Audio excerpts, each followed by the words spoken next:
Hey guys, what's up? It's Dr. J. I'm Dr. I, and this is Second Opinion with the Twin Doctors. Doctor, what's in the news? I'll tell you what's in the news. It is the big, beautiful bill, this 900-page bill that is going to affect so many aspects of American life. But our focus is on how it's going to affect healthcare and healthcare education. Now, normally we start our shows by doing our little Doctor, what's in the news, but we're going to save that for later because we have got the most amazing guest.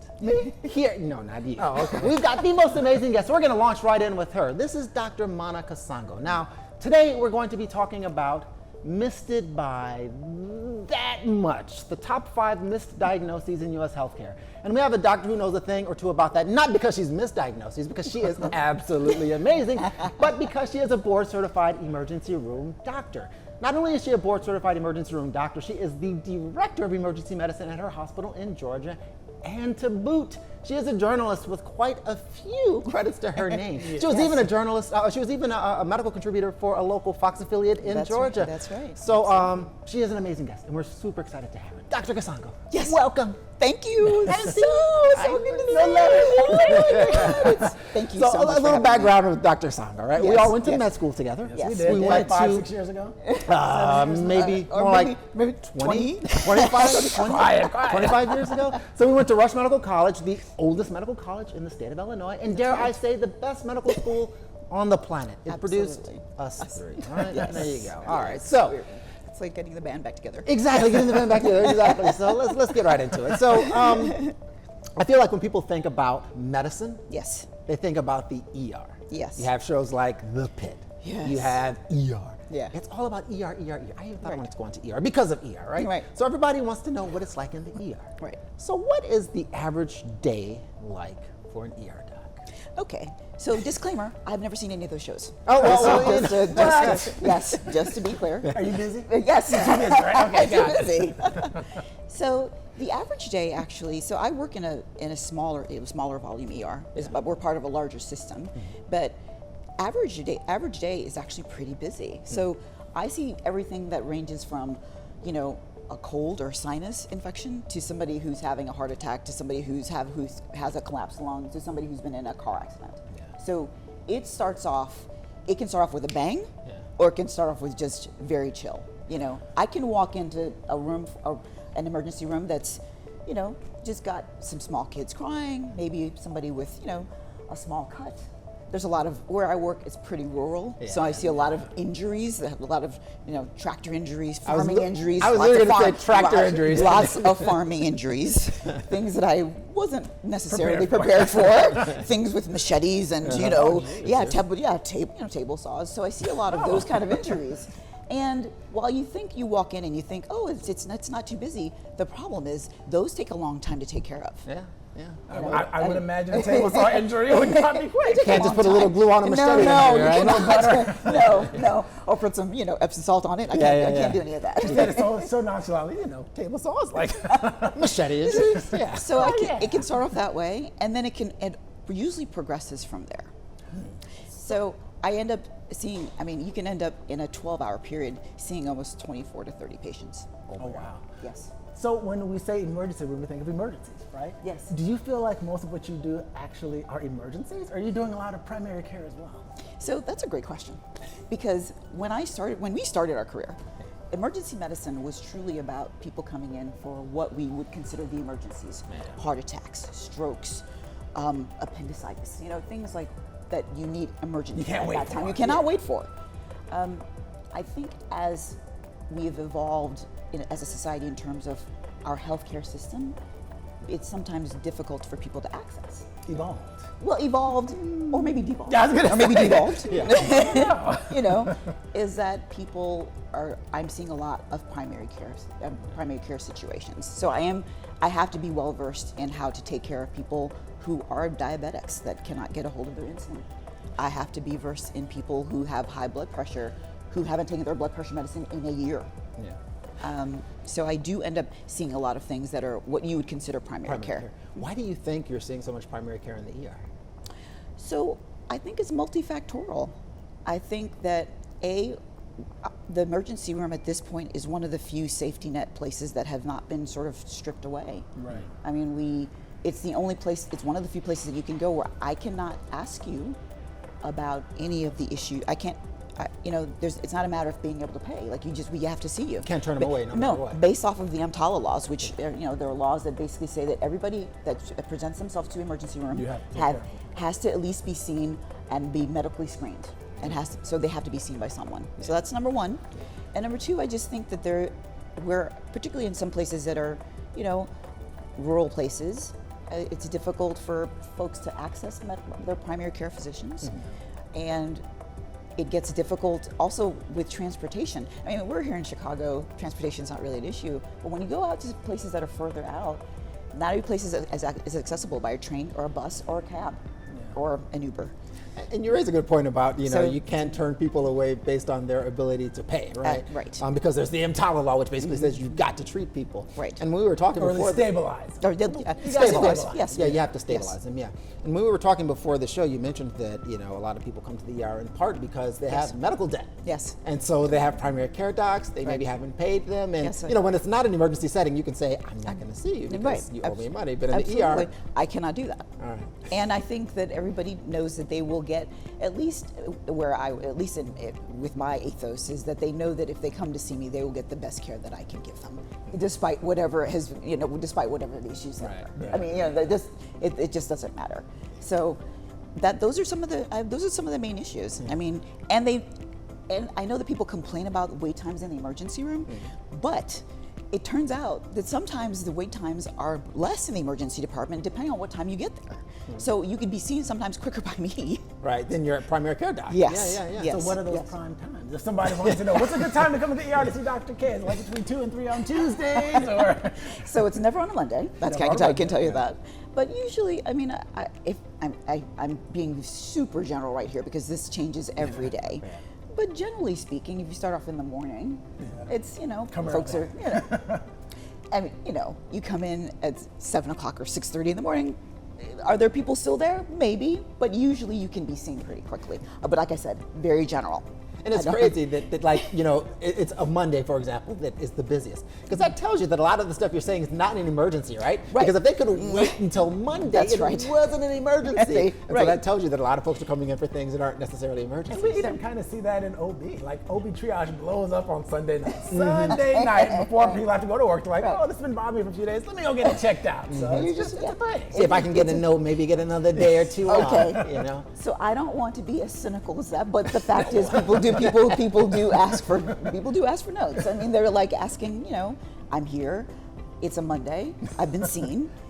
Can I get an excuse? You're here. You got that notepad? Maybe, I'm going to give you my cynics hat. It fits quite nicely, actually. But okay, well, so what we were intending to talk about was medical errors, right? Yes. I was looking at some stats that showed that recently in ERs, but I would imagine this is probably across all spectrums of medicine, about 5.7% of encounters will be encounters in which there's a medical error. Yes. Do you think that number's legit, or do you think it's higher than it actually is, or lower than it actually is? I actually think it's probably accurate. You think it's accurate? I do. Okay. I do. So 1 in 20. And okay. yeah. And I'm not. I feel that I give really good care, and I think that my department is because we work very hard to be diligent and to, work things up. But I think the expectation now, one of the other reasons I think we're seeing a lot of patients is because I think there's an expectation that you're going to come to the emergency room and you're going to get a full workup of whatever issue you're dealing with, so you don't have to wait. Yeah. So, because of that, I think that we're seeing more people. Yeah. Volumes are going up. So yes, the Yeah. percentage of errors is high, but you also have to look at it as a composite of the whole emergency of all emergencies. Emergency room visits have gone up exponentially. Yeah. No, So 100%. yes. I kind of. Oh, sorry. Go So ahead. I do think even 5% is unacceptable. So any error, I must just preface it by saying any error is unacceptable. Right. I mean, I kind of think the number would be higher, to be honest with you, because when we talk about reportable errors, we're talking about reportable errors, but I wonder how many, and not just in ERs, I mean across Yes. medicine, how many errors occur that aren't reported? But you're thinking smaller errors that maybe don't have they have no clinical ramifications. significance. Right, kind of like a no harm, no foul, like maybe the incorrect medication was given, but there was no adverse effect, and does somebody report that, I think those things happen more Do than you think we it's might. more than 1 in 20? I I think. think one in 20 is actually about is about You think so? accurate. Yeah, I do. I don't I really know. do. I mean, like I've been in surgical cases where there was an incidental injury to a surrounding organ, right? Yes. It was fixed, no harm, no foul. I don't know that it was even reported per se. it's usually So I don't know, Dr. So we, J. yeah, so I don't we know, have- Dr. J. We have a pretty stringent, like in my particular hospital, we have a pretty, like very, very strong, like reporting issue. Like even if something is caught, we report it. I think it's like that in most hospitals. Yeah, like because it's also we also see this as a learning issue. Yeah. Like Right. we know this is a way to prevent what could have been an actual problem. Yeah. So let's go forward with that. And it's not meant to be punitive. It's really Right. meant to be It's informed. It's just for information. I So- agree with her on that one. Let me ask you a question though. So when it comes to medical errors, He's like, lean in. So when it comes to medical errors, Yeah. is it an equal opportunity offender, or do you think that it's more prone to happen to men versus women, whites versus blacks, old folks versus young folks? Who is the, I don't want to say target because it's not intentional, but who has more medical errors? So, very generally speaking, I would, I don't know that we can say definitively, Yeah. who gets, most Bad of the end of errors. that stick, yeah. But I would say if we were to generalize, probably women, only because I say that women have a lot of their symptoms are atypical. They're not the Yes, same symptoms as men. So we tend to look at some of their symptoms and they're very vague. And women will tell me very, very, like, obviously, Doc, I don't know what's wrong. I just don't feel right. Yeah. And so I would say that probably women. And then I think that we all come in, into the emergency room. I mean, all of us have our biases. Yeah. Yeah. I mean, we're part of the world. And so, black female physicians make up 2% of the population.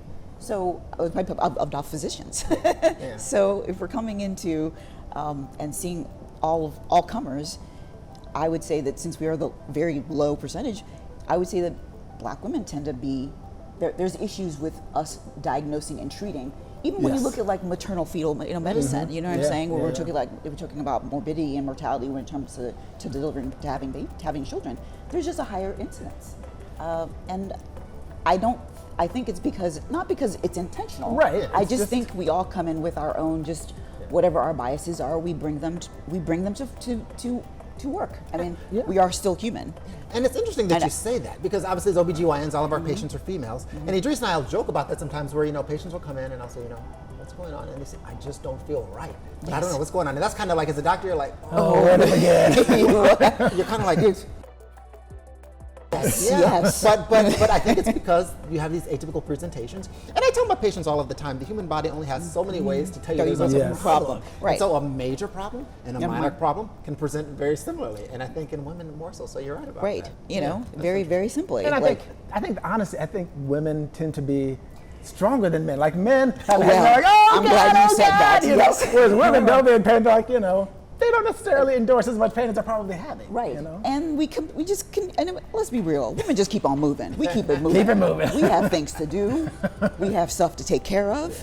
And, that little bit of chest pressure, that's just reflux, as far as I'm concerned. Yeah. And it'll go away. Yeah. But sometimes it's just, I'm just feeling a little dizzy today. How's that? What's going on? And it can go on for weeks. It can go on for a long time. And then when they present to me, I am now then asked to tease it out because it's been lasting longer than normal. Yeah. But I think women are just able to take on a lot of pressure and stress, and it not affect them until it affects them. Until it's a big deal. Until it's a big deal. And so you're talking about chest pain and pressure and kind of just dizzy, these very nebulous symptoms. Yes. What do you get? Because I think it's one of our number one misdiagnoses in women, especially. What Yes. were you kind of getting at? What diagnosis were you getting? We are definitely talking about what we call myocardial infarction or heart attack. I mean, that is the one. Yeah. That is it. In my emergency room, I tell everybody that's over the age of 40 that comes in with some nondescript, symptom, fatigue, dizziness, or even abdominal pain. Oh, it's just my reflux. No, everybody gets an EKG. And that's just one way that we just knock that out. Like, we don't even play games. So can you tell us, for people that are listening, what are the typical heart attack symptoms and Yes. what are some of those atypical heart attack symptoms that people should really be looking for? Right. So the typical ones are the ones that you see, that you see on TV, whew, I feel like something's sitting on my chest. I'm really short of breath. I don't know why I'm so nauseated. I just cannot, I can't sleep because the pain is so difficult. It's so hard for me to take a deep breath. Those are the mean ones. Or the pain going down the shoulder, down the left arm, or going into the shoulder, into the jaw. Those are the typical That's ones. normally the left arm, right? Yes, it's yeah. So sometimes Wait. they say the left, but it's actually sometimes the right. I was gonna say, Yes. literally, I was gonna say, Yes. I read something that said in women, Yes. more often they have that But- atypical okay. presentation where when Okay. they're having a heart attack, they have It's pain in the in right the right, arm. right. Yeah. So you cannot be dismissive of it. So those are the typical. The atypical, as you're getting at, is sometimes they come in complaining of pain in the right side, and you're just like, well, did you pull something? Did you? No, I didn't do anything. Did you pick up anything heavy? No. And in addition to that, dizziness, dizzy, and to me, dizziness is a catch-all. I mean, it's very nebulous. Yeah. It could mean anything. It could mean an ear infection. It could mean a sinus infection. Dehydrated. It could be Anemia. low potassium. I mean, it could mean a stroke. It is those kind of symptoms, fatigue that can't be explained. Right. Those are the symptoms that are the atypical ones. Sometimes women don't even have any chest pain. No chest pain. So nothing is actually Nothing that tells no, you. no. Or they'll say something like, "Well, my back was aching 2 days ago." Right. Yeah. 2 days ago, not now. Yeah, 2 days but 2 ago. days ago. Yeah. And that's, I think, what makes medicine in general, and probably emergency medicine in particular, so challenging. Some challenging, yes. Because you're And- really having to put together puzzle pieces, and the pieces are different depending on the set you get. Right, and that's the right. different set is the different people, right? Right. So that's okay. So the top 5 kind of misdiagnoses are heart attack, Right. stroke, Right. spinal issues, blood clots, Right. and like aortic dissections, right? Right. And I want to talk about those a little bit more. But first, I just want to ask you this: what if you're a patient, or you're the family Yes. member of a patient, Yes. and you think that there's possibly been a misdiagnosis, something's Yes. been this? Like, Yes. how would you encourage patients or family members to advocate for that? Because I feel like, on its face, that's a very awkward situation. It You is. come to the hospital, you're dealing with the experts, quote unquote. Yes. You feel like something's not right, but you don't really have the knowledge base to, legitimize your argument. You just feel like something's not right. How could people advocate for themselves without necessarily, overstepping their bounds? Okay, so I think that's a great question. So I, in my own practice, like to end my patient's stay with an actual question, speaking to the family and to the patient. Like, do you have any questions? Right. So usually, when you give them an opening, they will tell you, "Yeah, I do have a question. How do we explain this? How do we explain this this fatigue that my mom has had that we really have not been able to figure out?" So that can sometimes prompt you. So sometimes just me as the physician asking the question, like, what else can I help you with? How can I help you with, and was I clear? So that is one way that I can open that. The second is you just have to advocate for yourself. You have to speak up. You have to say, I feel like there is really something else going on. And most of the time, to me, you know yourself, I'm not going to push back. Yeah. And if a physician does push back, my suggestion is if you really feel like this has not been taken care of and there's really an issue, you either can call your primary care physician or you can go see another physician. I am a big advocate of that because, Yeah. I know that that's not sometimes the most cost-effective way and the most efficient way, but if you really have not gotten the answers that you want, you have to be your best advocate. You have to speak up. And I think that's And- hard. I find that for me personally, I find there are 2 types of patients. Yes. There are the patients that will not advocate for themselves at all. Yeah, we won't say anything. Won't say a thing. Yeah. And then the patients that come in like, I saw this on Google, I got this, and this, and Yes. this. Kind of like, okay, slow down. Let's Yes. get your chief complaint first. So I Right. find that advocating for yourself is actually very hard. And again, I think usually men have a better time advocating for themselves than women do. Yes, they do. And I think minority people especially have a harder time advocating for themselves. So That's yes. what I find. So, and you're correct, because I think that there's a lot of, particularly with with people of color, with minority patients, there's been a lot of distrust in terms of the relationship between, medicine and certain patient populations. Yeah. There's a distrust, Yeah. and there's a way. And sometimes, if you don't see yourself reflected in the people that are taking care of you, sometimes there's a distrust there, and they may not want to get a second opinion from you. They will go somewhere else. I mean, it's know. wild. I've had patients, they come in through the ER, we're evaluating them to see whether or not we need to take them to surgery. And, you're doing your exam and you'll see scars on their belly. And I'm like, what surgery was done? And they'll say, I don't know. Yes. And I'll say, I don't know. The doctor said I needed surgery. I got surgery. Right. And I'm always that still gobsmacks me. Yeah, I'm still. I'm honestly like, So you had someone cut up on you, like well, they're like, not someone, it was a doctor. It was a doctor. I knew him. I knew who it was. You had a doctor cut up on you. You went to sleep. They put you under. And there were times when you like you say there could be several scars. Yeah, And yeah. and I'm like, do you know what happened there? I don't know. Can you call my daughter? And then because they don't know. Yeah. And then you have to make that extra step. Yeah, yeah. To find out, and I ask that extra question. Yeah. And be like, and it happens all of the time. No, you're 100% right. I mean, people have to advocate for themselves, and you're right. You either have the people who just will not, they trust you implicitly, Yeah. which I appreciate to an extent, but don't, And they have the other people who don't. I had a patient come in once, she needed hormone replacement, Yes. and she brought the Suzanne Summers book, and she had pages dog-eared and paragraphs highlighted, and she said, Doc, you need to read this. I'll be back next week. We're going to talk about my hormone replacement. Read pages 25 through 73. Yeah, and I want a like- 2-page report. Yeah, and I was You're like, back at school. I'm like, My will do, report. will do, And so there's this balance, right? But but it's So that's it's- the thing. It's too much advocating. Is what you're saying. Right. And also, like you said, with the internet, with everybody being able to Google their ChatGPT their says. yes, and that has put something something else into the mix, right? yeah, That's yeah. just thrown another kink in the whole pot, and you're just like, oh, okay. So what did Dr. Google tell you? What did they say? What did it say? on our social media, we have a whole Dr. Google thing we do. It's quite disheveled and confused, but another story for another time. But okay, so there are 4 other diagnoses that I wanted to get to. I don't think we're going to, but okay. So stroke. Yes. What are some common symptoms of stroke that people should look out for? Okay, so the common symptoms are the ones that are really obvious to you. So, the slurred speech, the inability to find your words, the droopy face, the face that is like, I was like, inability to find my words. I'm in trouble. the really bad headache that won't go away. And usually they come in with sudden onset. So it just came out of nowhere. This is not a migraine. This came out of nowhere. And it's sudden onset. So those are the common ones, and also balance, and also being able to having a weakness, usually on just one side. It's not a general weakness. It's usually on one side, and you can see it's pretty obvious. And that's what I was going to ask you, because I think people don't think of stroke unless there's some type of asymmetry. Right. Like there's weakness or slurred Right. speech. If they don't see that, it's not a stroke. Right, and that is not true. Yeah. Those are the common symptoms, and then you have the atypical the atypical ones, the ones that lead to misdiagnoses, and the common ones are once again dizziness, because dizziness that could be anything. It's Anything. part of what we call the vestibular system. It's part of the inner ear, but it's also part of the back part of your head brain that has the posterior, what we call the posterior circulation. So dizziness in somebody, I'll say over the age of 50, that could mean anything. But those are dizziness, nausea. It just Yeah, really, so once again, very general.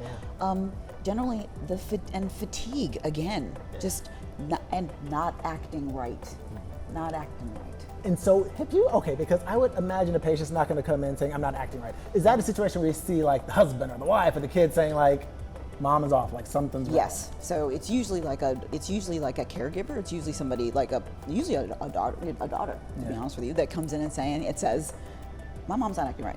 My dad's not acting right. I take care of him or her every day, and something's off. Well, when our granddad had a stroke, there were little signs. He was clipping cars when he was driving, and he kept saying, I don't know what's happening to my car, and then little signs, and they were like, and it turned out he'd had a stroke, Yes. But okay, well, let me ask you about this, and then we're Yes. gonna have to go. But so clots. Yes. One of the most commonly misdiagnosed conditions is blood clots, legs, lungs. Yes.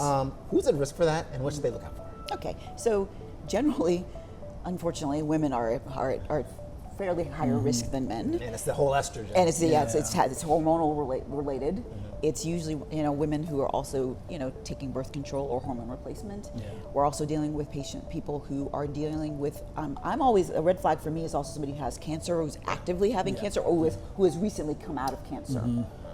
That is also, or are you coming off of a long trip? Have you been on? I deal with a lot of where I'm at. I'm in southern rural Georgia. There are a lot of truck drivers. So if you're taking these long haul trips, when you come into saying that, I've had a little bit of discomfort in my chest, funny feeling in my chest. How does it present? Oh, What are funny. the symptoms? What are they? So What should they usually, be looking for? Usually they're just saying I'm really short of breath. Yeah. And without any other reason for being short of breath. They don't have a cough. They don't have a fever. And they don't have heart or lung disease. Right. Or they may have those things, but it doesn't present, they haven't had a problem with that in a very long time. Yeah. So those are the common things. And then what I will see on exam is that they have really fast heart rates for no reason other than it's fast. So there's no fever. Yeah. There's nothing else to read. They're not dehydrated. Yeah. They haven't been running a marathon. They haven't been exercising. So those are the, and those are the things that I look for and make sure that, if I see that, those are red flags for me.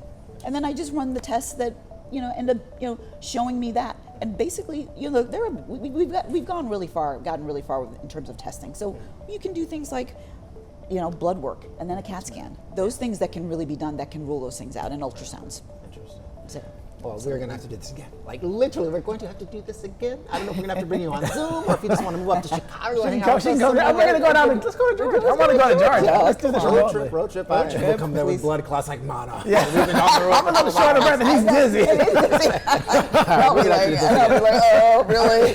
So where can people find you?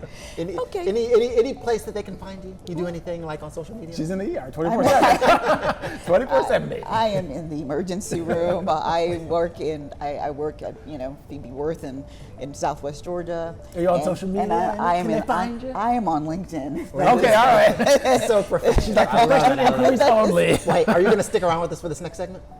If you want me to, I We would do, definitely. we I do, would we do. love to. All right, I yeah. would love to. We do. Okay, Absolutely. so our next segment, guys, is going to be our Doctor, What's in the News. So like I said, we normally open with that, but we're going to do it now with Dr. K and Dr. I. And we've got two of our friends who've been on previous shows. Michael Johnson from Michael Johnson LLC, who does healthcare law. We've got Zin Chan, board certified pediatrician, and he's also a healthcare administrator. Are you dizzy? So, I'm dizzy. You lost your words. I'm getting my words out. So that's going to be coming up next.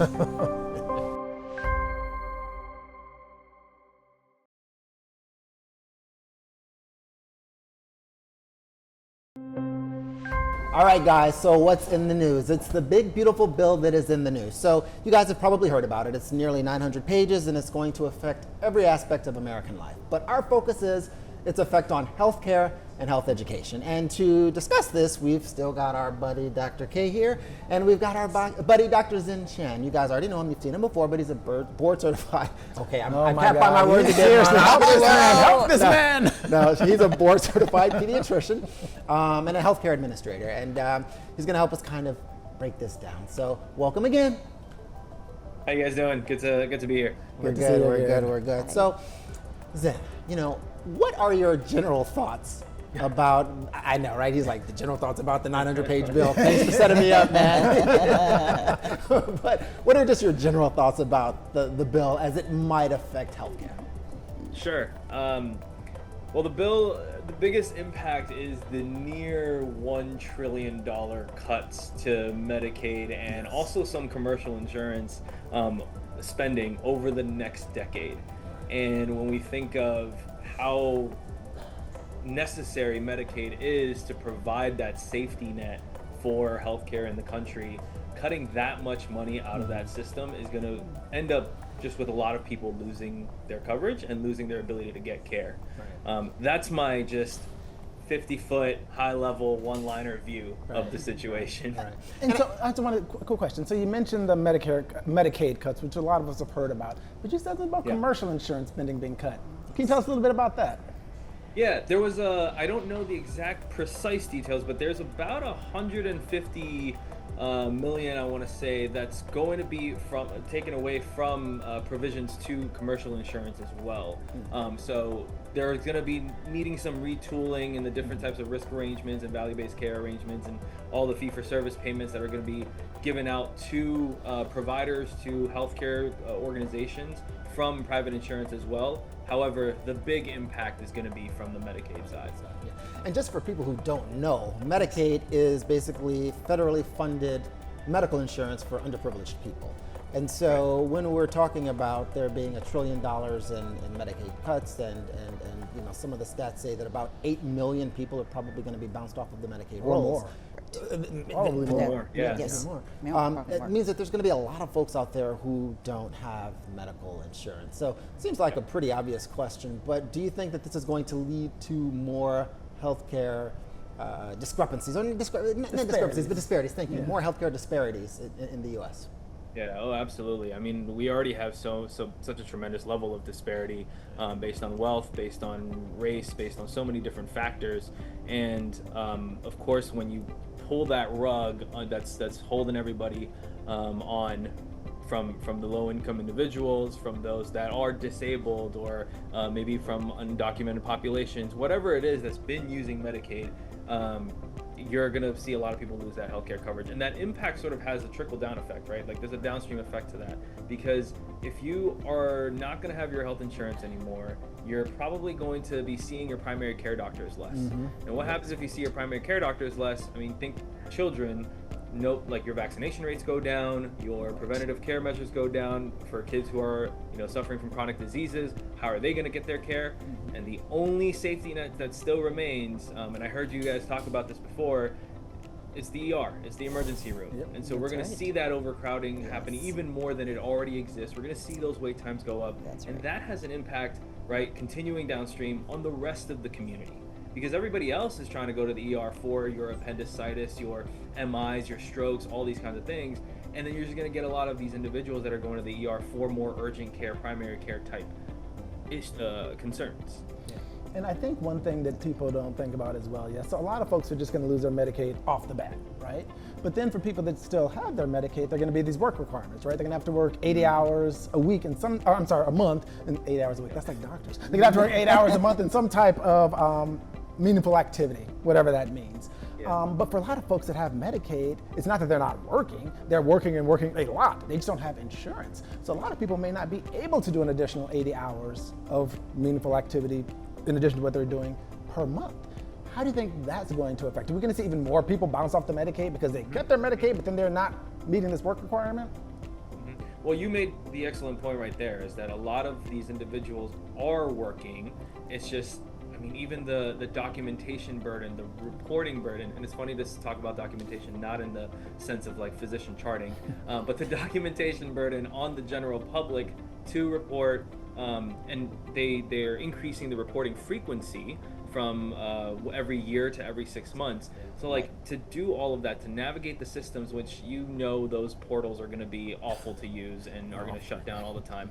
People are going to lose their coverage simply because of how difficult it may be to navigate these portals, navigate that reporting system. I think anybody who has low health literacy, anybody who may not speak English as their first language, anybody who may not be technology native, like these are all people that will be affected by this, and they may already still be working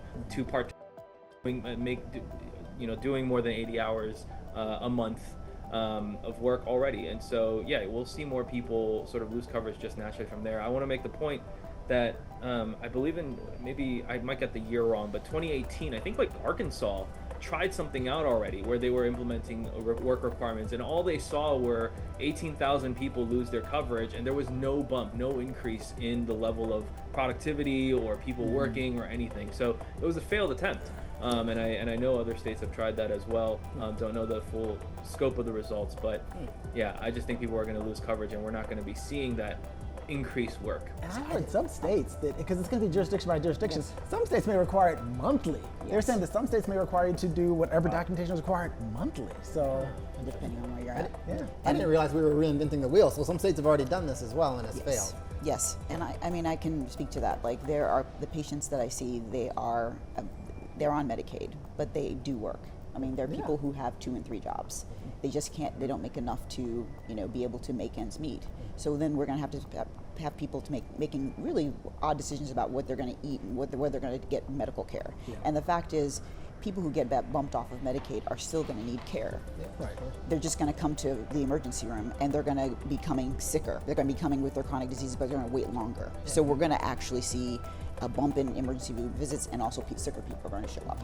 And that kind of leads to my next question. So it sounds like the big beautiful bill may have some pretty adverse effects on people and healthcare availability and community health. What kind of effects do you think it may have on hospitals and hospital systems, though? Because a lot of hospitals are on very thin margins, very thin margins. How might this affect hospitals and healthcare systems as well? Sure. I mean, so much of your revenue is based off of just the dollars you're bringing in from Medicare, from private insurance, from Medicaid. And, there is a gamut of hospitals that rely on Medicaid a lot more than others. And I think, in most situations, it's the children's hospitals and it's the rural health hospitals and health systems that rely on Medicaid as a higher portion of their revenues. So they're going to be hurting when they lose that revenue stream. And then they're also going to be seeing a higher level of uncompensated care. So they're still going to have to go through the costs and expenses of treating patients because they're coming to the emergency rooms and overutilizing that avenue. Hospitalizations will continue to be there, but they will be uncompensated because they're uninsured and have to take it out of their own bottom line. Yeah, I read they're estimating $204 billion in uncompensated care I over the think next. that's an underestimate. I think that's a highly gross underestimated, yeah. and we know that particularly hospitals in rural places, regardless of what state you're in, their hospitals are going to close. In fact, I think that their hospitals are already saying that they're going to close, just knowing that they cannot, knowing that they cannot meet that shortfall. Well, They will not be able to. They're guesstimating that 300 hospitals in rural and underserved areas are going to close as a result of this. So. Absolutely. And so then when those close, where do people still go? That's a very good question. They still go to the same places that everybody else goes to. Yeah. But it will put a strain on us in a way that I don't know that we can really imagine at this point. That's just my thinking. Oh, I 100% agree. I wanted to add that 300 number, I don't even think that 300 number is because of this bill. Yes. I think that 300 number is going to go up because of this bill. For sure. Right. Right now, there are about 1,800. I just looked at this number very recently. There were estimated 1,800 rural hospitals in the country. About 768, so over 750, are at risk of near-term closure. Somewhere in the next 3 years are in the risk of near-term closure. 40% of that, imminent closure within the next year. And you add on, you take away that extra revenue stream, like I mentioned earlier, from Medicaid. I think that number is going to go up, and we're going to see a little bit of a difference in this projection again. For sure. And I think the part of the story we haven't discussed as well is undocumented immigrants, right? Because undocumented immigrants in a lot of states still qualify for Medicaid. And I know we're talking earlier, you're saying that you have a pretty high population of undocumented immigrants. We have I would say, maybe 15-20% of the patients our hospitals serve, if not more, are undocumented immigrants. And again, they're not going to disappear. They're not going to stop becoming pregnant. They're not going to stop having heart attacks. They're just not going to have Medicaid. So they will still come and they will still be cared for, but they will not be able to pay. And the hospitals will be paying for that as well. It's going to put a big burden on the system. And I think, maybe a good way to wrap it up is to say this. People are going to come for care. Yes. Because they're going to need care. The rest of the country is going to kind of take on the brunt of that expense. What ends up happening is people who are paying for medical care through medical insurance, the hospitals are going to say like, look, this is what we need to survive, so we're going to charge more to those people who are paying. Right. And so the cost of healthcare is going to go up. That means the cost of your insurance and premiums are going to go up. And I think it's just going to kind of, your employers will cover less because their costs are going to go up. It's just going to be a both. Your deductibles will go up. I mean, it's just going to be a whole thing. It's going to be interesting. And then also, let's think about children as well. We talk about taking care of our children, and 50% of children are covered by Medicaid in this country. So what's going to happen there? Like you mentioned, vaccination rates are already starting to kind of act, are not as good as they could be. So that could go down. And then just taking general care, kids with asthma. I mean, this is going to be a really issue for children as well. And I think we need to really be aware of that and just know that. Something we're definitely going to have to keep an eye on it. So we know some folks we can call. Zen, we're going to be calling you again. And thank you so much for coming on. Awesome. Thank you for having me. Hey, we'll be in touch again soon.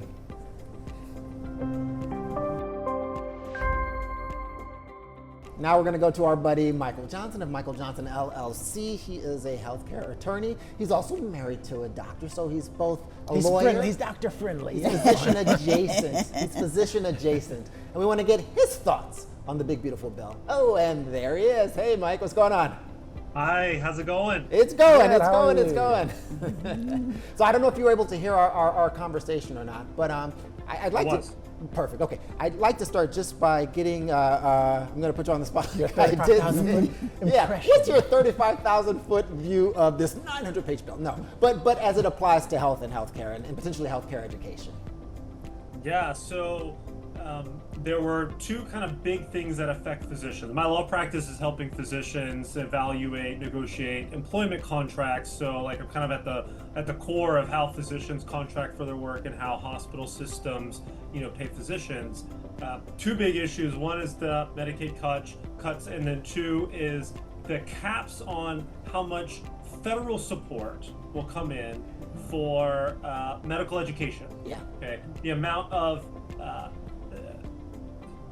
student loans that physicians are bringing on is quite substantial. The cost of pursuing a medical education is growing a lot. Yeah, that was We sad. usually should do something about that, okay, instead of cutting the amount of funding that's available for folks that want to be physicians. But it's not uncommon for physicians to come out with $300,000, $400,000, even $500,000 in student Yes. debt, all in, to get to the point of becoming a doctor. Have This MD new will work for bill food. caps the amount. Yeah, it's a substantial amount. It's massive. We live this in our own house, by the way. But the amount of federal support for these student loans is now going to be capped at $50,000 a year and only for 4 years. So that's 200. So you imagine you have 200K in support from federal sources, and now folks going into medical school have to cover the rest of it through either family paying, which is going to be very challenging for anybody middle income or less, okay, or go get private loans that are going to have much more challenging rates and terms. It's going to be more difficult for them to pay back those loans. So we're essentially increasing the amount that it is costing to become a physician, okay? And then on the other side, with Medicaid cuts, we are decreasing the amount of revenues that are available to pay physicians. So this is a double whammy that is going to have an impact. I hope over the next couple of years, a lot of this bill is reversed through various other, legislative proposals, but we have some problems. I think a big part of it, though, also, yeah, it's going to be harder for folks to go to med school, but I think you're going to see a different type of person going to med school, okay? Because I'm going to tell you a little story. So I decided I wanted to go to flight school. So I applied for a loan like a few months ago, okay? Now I've got a crap ton of credit card debt and medical school debt, but I've got a good credit score. Yes. They declined me. They said, get a cosigner, okay? And I'm damn near 50 with a job making decent money, okay? So I think when we have people that aren't able to get federally guaranteed loans, they're gonna have to go to private institutions. They may not qualify. That's okay? right. And so I think you're gonna see a lot less of a variety of people who are able to even get a medical school education. Well, not only that, and they may make different decisions if they do go to medical school. They're going to make more financially driven decisions about where they practice, what they practice. They may not How- spend as much how they they practice. practice. They may not spend as much time on research, which is Which super is important, but doesn't pay well, And so I think the ramifications are potentially enormous. Actually devastating, because we talk about primary care, right? And Yeah. that's what we That's what we need. That's what we need. And so we're involved in primary care. Who's going to go into those fields? Who's going to, who's going to want to deliver babies? Who's going to want to take care of children? Pediatricians. Who's going to want to go into the fields where you may not be compensated in the way that you need to be able to pay back these loans? And you raised a good point. Most people are finishing med school with enormous debt. I know for myself, I was certainly north too. of $300,000 in debt. easily. And when you go to private schools, Yes. you're going to have that debt. I know you were telling me you and your wife went to private schools. This is a reality of going Yeah. to professional schools, and it's going to make people probably think Twice. 3, I 4, can- 5, 6 times about Yeah. whether or not this is Worth the it. route for me. Yeah, 100%. Right. Well, Absolutely. Mike, hey man, thanks for joining us again. As always, we're going to be calling on you again real soon, so keep your phone close, okay? Appreciate y'all. All right, see you soon. Thank Thanks. you. All right, guys, well, this appointment's almost over, but first, today's gross anatomy session, and it comes from England, where a young girl was born with her heart outside of her chest. It's called ectopia cordis. And they're gonna Doctors in the UK have successfully operated on a newborn baby who was born with her heart outside of her body. Vanellope Hope Wilkins was born on November 22nd with an incredibly rare condition called ectopia cordis.